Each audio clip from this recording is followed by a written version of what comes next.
মৰমৰ বন্ধু-বান্ধৱীসকল, আপোনালোক সকলোকে এক্সামপেডিয়া অসম চেনেলটোলৈ স্বাগতম জনাইছো। আজি আপোনালোকৰ লগত আলোচনা কৰিব ওলাইছো পেডাগজিৰ এমচিকিউ পাৰ্ট 4। ইতিমধ্যে 3টা খণ্ডত পেডাগজিৰ এমচিকিউ দিয়া হৈছে। আপোনালোকে যদি ভিডিঅ'বোৰ চোৱা নাই তেন্তে ভিডিঅ'বোৰ চাই ল'ব পাৰিব।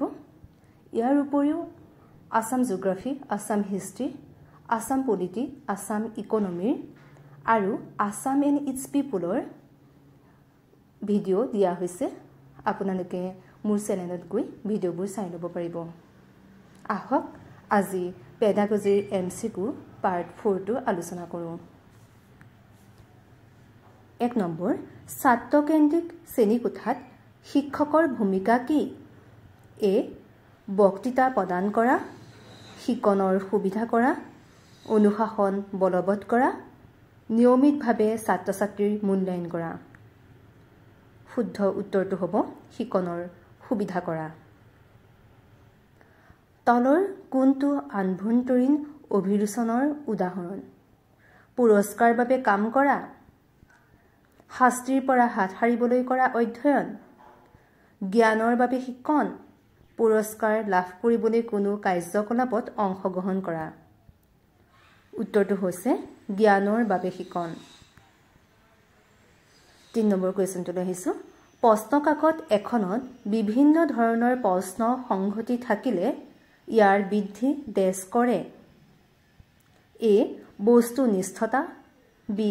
নিৰ্ভৰযোগ্যতা, চি. বৈধতা, ডি. অসুবিধা। উত্তৰটো হ'ব নিৰ্ভৰযোগ্যতা। 4 নম্বৰ কুৱেশ্যনটোলৈ আহিছোঁ।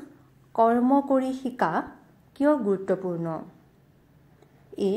ই শিশুৰ মাজত আগ্ৰহৰ সৃষ্টি কৰে, বি. অনুশাসন বজাই ৰাখে, চি. ব্যস্ত কৰি ৰাখে, ডি. অৰ্থপূৰ্ণ শিকনক প্ৰসাৰিত কৰে। উত্তৰটো হৈছে ই শিশুৰ মাজত আগ্ৰহৰ সৃষ্টি কৰে। 5 নম্বৰ কুৱেশ্যনটোলৈ আহিছোঁ।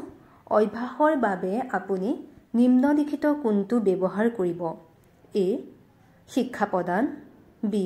শিক্ষাদান, চি. প্ৰশিক্ষণ, ডি. এইবোৰৰ এটাও নহয়। উত্তৰটো হ'ব প্ৰশিক্ষণ। 6 নম্বৰ কুৱেশ্যনটোলৈ আহিছোঁ। পাঠদানৰ লক্ষ্য হ'ল তথ্য দিয়া, বি. ছাত্ৰ-ছাত্ৰীসকলক কাৰ্যকলাপত জড়িত কৰা, চি. জ্ঞান প্ৰদান কৰা, ডি. আচৰণৰ বাঞ্ছনীয় পৰিৱৰ্তন কৰা। উত্তৰটো হ'ব আচৰণৰ বাঞ্ছনীয় পৰিৱৰ্তন কৰা। 7 নম্বৰ কুৱেশ্যনটোলৈ আহিছোঁ। শিকনৰ ধাৰণাটোৰ বাবে কোনটো উক্তি সঁচা নহয়? শিকন হৈছে আচৰণৰ পৰিৱৰ্তন। শিকনৰ তুলনামূলকভাৱে স্থায়ী পাৰ্থক্য আছে। শিকন অনুশীলনৰ দ্বাৰা প্ৰভাৱিত হয়। শিকন এক জন্মগত ব্যৱস্থা। উত্তৰটো হৈছে শিকন এক জন্মগত ব্যৱস্থা। এইবাৰ আহিছোঁ 8 নম্বৰ কুৱেশ্যনটোলৈ। দেশ হৈছে দেশৰ শিক্ষক শিক্ষা ব্যৱস্থাৰ পৰিকল্পিত আৰু সমন্বিত বিকাশৰ সৈতে জড়িত শীৰ্ষ প্ৰতিষ্ঠান। A. UGC, B. NCERT, C. NCTE আৰু ডি হৈছে নেট। শুদ্ধ উত্তৰটো হ'ব NCTE। ইয়াৰ ফুল ফৰ্মটো হৈছে national council for teacher education. 9 number কুৱেশ্যনটোলৈ আহিছোঁ। ছাত্ৰ-ছাত্ৰীৰ শিকনৰ প্ৰতি আগ্ৰহ জগাই তোলাৰ বাবে পাঠদানৰ কোনটো কাৰ্য প্ৰত্যক্ষভাৱে দায়বদ্ধ? এ. সৃষ্টিশীলতা বিকাশ কৰা, ছাত্ৰ-ছাত্ৰীক শিকনৰ বাবে অভিযোজন যোগোৱা, চি. মূল্যায়ন আৰু ডি. ব্যাখ্যা কৰা। বি. ছাত্ৰ-ছাত্ৰীক শিকনৰ বাবে অভিযোজন যোগোৱা। 10. এজন শিক্ষকে ফলপ্ৰসূভাৱে পাঠদান কৰিবলৈ তলৰ কোনটো অতি প্ৰয়োজনীয়? এ. কেৱল বিষয়ৰ জ্ঞান, বি. ধৈৰ্য, চি. শিক্ষণৰ দক্ষতা, ডি. কঠোৰতা। উত্তৰটো হ'ব চি. শিক্ষণৰ দক্ষতা। 11 নম্বৰ কুৱেশ্যনটোলৈ আহিছোঁ। ভাল পাঠদানে ছাত্ৰ ছাত্ৰীক তলৰ কোনটোত সহায় কৰে? এ মুখস্থ কৰা, বি শাৰীৰিক পৰিশ্ৰম, চি আত্মশিক্ষণ, ডি উত্তৰ নকল কৰা। উত্তৰ চি আত্মশিক্ষণ। 12 নম্বৰ কুৱেশ্যনটোলৈ আহিছোঁ। ছাত্ৰ ছাত্ৰীক এটা ধাৰণা শিকোৱাৰ আটাইতকৈ উত্তম উপায় হ'ল দেশ আগবাঢ়ি যোৱাৰ। এ কঠিনৰ পৰা সৰললৈ, বি জ্ঞাতৰ পৰা অজ্ঞাতলৈ, চি অজ্ঞাতৰ পৰা জ্ঞাতলৈ, ডি বিমুক্তৰ পৰা মুক্তলৈ। উত্তৰটো হ'ব বি জ্ঞাতৰ পৰা অজ্ঞাতলৈ। 13 নম্বৰ কুৱেশ্যনটোলৈ আহিছোঁ। তলৰ কোনটো পাঠদান পদ্ধতিক মুক্তৰ পৰা বিমুক্তলৈ এই নীতিৰ ওপৰত ভিত্তি কৰি তৈয়াৰ কৰা হৈছে?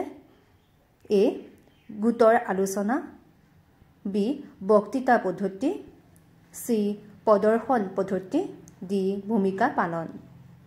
উত্তৰটো হ'ব প্ৰদৰ্শন পদ্ধতি। 14 নম্বৰ কুৱেশ্যনটোলৈ আহিছোঁ। বিশেষৰ পৰা সাধাৰণলৈকে নীতি অনুসৰি এজন শিক্ষকে প্ৰথমে কি উপস্থাপন কৰিব লাগে? এ সাধাৰণ নীতি, বি নিৰ্দিষ্ট উদাহৰণ, চি বিমূৰ্ত ধাৰণা, ডি অদৃশ্য ধাৰণা। শুদ্ধ উত্তৰটো হৈছে বি নিৰ্দিষ্ট উদাহৰণ।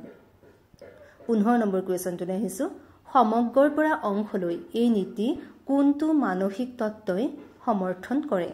এ আচৰণবাদ, বি গেষ্টাল্ট মনোবিজ্ঞান, চি গঠনমূলকতাবাদ, ডি জ্ঞানমূলক মনোবিজ্ঞান। উত্তৰটো হৈছে গেষ্টাল্ট মনোবিজ্ঞান।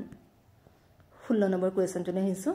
দৃশ্যৰ পৰা অদৃশ্যলৈ শব্দটোৱে বুজায় যে ছাত্ৰ ছাত্ৰীসকলে প্ৰথমে শিকিব লাগে এ বিমূৰ্ত তত্ত্ব, বি পৰ্যবেক্ষণযোগ্য তথ্য, চি অদৃশ্য ধাৰণা, ডি ভৱিষ্যতৰ সম্ভাৱনা। উত্তৰটো হৈছে পৰ্যবেক্ষণযোগ্য তথ্য। 17 নম্বৰ কুৱেশ্যনটোলৈ আহিছোঁ। তলৰ কোনটো শিক্ষাদানৰ মেগজিম নহয়? এ জ্ঞাতৰ পৰা অজ্ঞাতলৈ, বিশেষৰ পৰা সাধাৰণলৈ, সহজৰ পৰা বিমূৰ্তলৈ, বিশ্লেষণৰ পৰা সংশ্লেষলৈ। উত্তৰটো হৈছে সহজৰ পৰা বিমূৰ্তলৈ। 18 নম্বৰ শিক্ষক প্ৰশিক্ষণ কিয় প্ৰয়োজন? এ পাঠদানৰ দক্ষতা বৃদ্ধি কৰা, বিদ্যালয় সংগঠনৰ পদ্ধতিসমূহ বুজিব পাৰিব, চি বিষয়বস্তুৰ জ্ঞান উন্নীত কৰা, ডি ওপৰৰ সকলোবোৰ। উত্তৰটো হৈছে ওপৰৰ সকলোবোৰ। 19 নম্বৰ কুৱেশ্যনলৈ আহিছোঁ। তলৰ কোনটো সামগ্ৰিক মূল্যায়নৰ উদাহৰণ? মধ্যকালীন পৰীক্ষা, শ্ৰেণীকোঠাৰ আলোচনা, চি সাপ্তাহিক কুইজ, ডি হোমৱৰ্ক এছাইনমেণ্ট। উত্তৰটো হৈছে মধ্যকালীন পৰীক্ষা।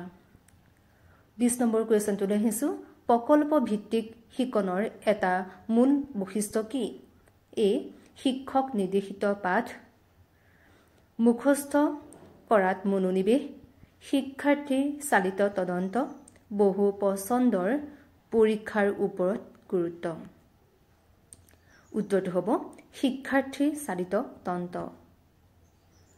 21 নম্বৰ কুৱেশ্যনটোলৈ আহিছোঁ। আচৰণবাদী শিকন তত্ত্বৰ মূল কেন্দ্ৰবিন্দু কি?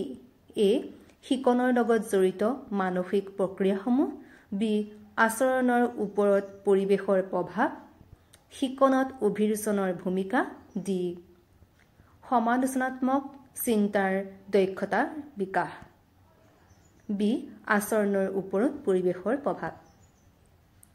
22 নম্বৰ কুৱেশ্যনটোলৈ আহিছোঁ। তলৰ কোনটোক এটা প্ৰকাৰৰ পুৰস্কাৰ বুলি গণ্য কৰা নহয়?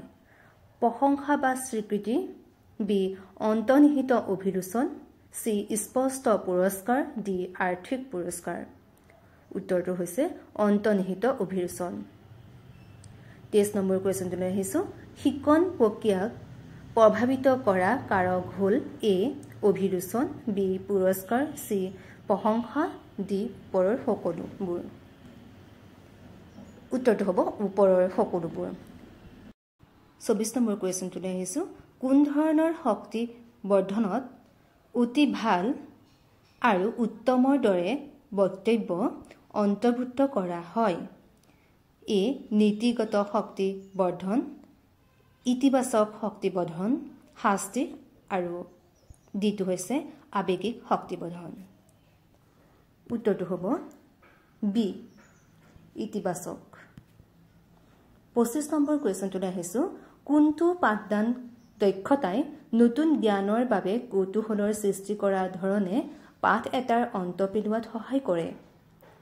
সামৰণি, বি বক্তৃতা, চি ব্যাখ্যা, ডি শক্তিবন্ধন। উত্তৰটো হ'ব সামৰণি।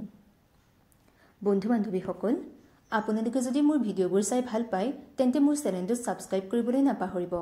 লগতে লাইক কৰিব, কমেণ্ট কৰিব আৰু নিজৰ বন্ধু বান্ধৱীসকলক যিমান পাৰে সিমান শ্বেয়াৰ কৰিব যাতে তেওঁলোকো উপকৃত হয়। ধন্যবাদ।